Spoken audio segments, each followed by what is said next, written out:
ഇന്നൊരു ചെറിയ തലവേദന കാരണം ഞാൻ അവധിയെടുത്ത ദിവസമായിരുന്നു.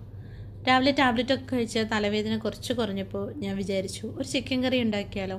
സാധാരണ മൺചേട്ടനില്ലാതെ ഒറ്റയ്ക്ക് ഞാൻ അങ്ങനെ കിച്ചണിൽ കയറാറില്ല, കാരണം ഒരു ലോൺലെസ് ഫീൽ ചെയ്യും. ഞാൻ എൻ്റേതായ രീതിയിലാണ് ചിക്കൻ കറി ഉണ്ടാക്കുന്നത് കേട്ടോ. ആദ്യമേ കഷ്ണങ്ങളൊക്കെ ചെറുതായിട്ട് മുറിച്ച് കഴുകി വൃത്തിയാക്കി ഞാൻ അതിലേക്ക് ഉപ്പും മഞ്ഞൾപ്പൊടിയും മുളക് പൊടിയും കുറച്ച് ഗരം മസാലയും ചേർത്ത് തിരുമ്മി വെക്കും. കാരണം ആ മുന്നേ ആ മസാല ചിക്കൻ കഷ്ണങ്ങളിലൊന്ന് പിടിക്കാൻ വേണ്ടി. പാത്രം വെച്ചു, എണ്ണയൊഴിച്ചു. ചൂടായ എണ്ണയിലേക്ക് മസാലക്കൂട്ട് ചേർത്തു. അതിനൊപ്പം മുന്നേ തയ്യാറാക്കി വെച്ച ജിഞ്ചർ ഗാർലിക് പേസ്റ്റും ചേർത്തു. അതിൻ്റെ പച്ചമണം മാറി വന്നപ്പോൾ അതിലേക്ക് ഞാൻ സവാള ഇട്ടു. നന്നായി സവാള വഴറ്റിയെടുത്തു.